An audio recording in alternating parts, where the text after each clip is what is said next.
Praise the Lord. നല്ലൊരു പ്രഭാതം ദൈവം നൽകുന്നതിനായി നമുക്ക് സ്തോത്രം ചെയ്യാം. ഈ രാവിലെ സമയത്ത് ദൈവത്തിൻ്റെ പരിശുദ്ധാത്മാവ് നമുക്ക് നൽകുന്ന ആലോചന യെശയ്യാ പ്രവാചകന്റെ പുസ്തകം 33-ാം അധ്യായം 2-ാം വാക്യം. ദി ബുക്ക് ഓഫ് യെശയ്യാ ചാപ്റ്റർ 33 വേഴ്സ് 2.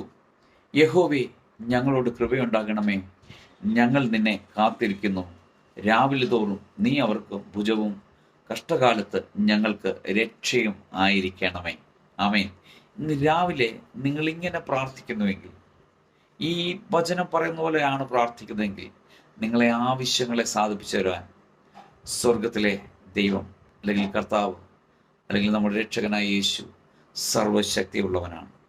രാവിലെ ആ കർത്താവിങ്കിലേക്ക് നിങ്ങളുടെ ആവശ്യഭാരം അറിയിക്കുക. ആ കർത്താവ് നിങ്ങളെ വിടുവിക്കാൻ സർവശക്തിയുള്ളവനാണ്. അവൻ്റെ കൃപ നമ്മളോട് കൂടെയിരിക്കും, നമ്മളെ വഴി നടത്തും. ആമേൻ. കഷ്ടകാലത്ത് നമ്മൾക്ക് രക്ഷയായിട്ട് വരും. ഈ കഷ്ടതയുടെ നടുവിൽ വഴി നടത്തുവാൻ അവൻ രക്ഷകനായിട്ട് വരുന്നു. ആ യേശുവിൻ്റെ കരങ്ങളിൽ നമ്മളെ സമർപ്പിക്കാം. നല്ല കർത്താവെ, നന്ദിയോടെ സ്തുതിക്കുന്നു, സ്തോത്രം ചെയ്യുന്നു. രാവിലെ സമയത്തിനെ കേൾക്കുന്ന എല്ലാ പ്രിയപ്പെട്ടവരെയും തിരുവെഴുത്ത് പ്രകാരം പിതാവിൻ്റെയും പുത്രൻ്റെയും പരിശുദ്ധാത്മാവിൻ്റെയും നാമത്തിൽ അനുഗ്രഹിച്ച് പ്രാർത്ഥിക്കുന്നു. പ്രാർത്ഥന കേട്ടതിനായി സ്തോത്രം. യേശുവിൻ്റെ നാമത്തിൽ പിതാവേ,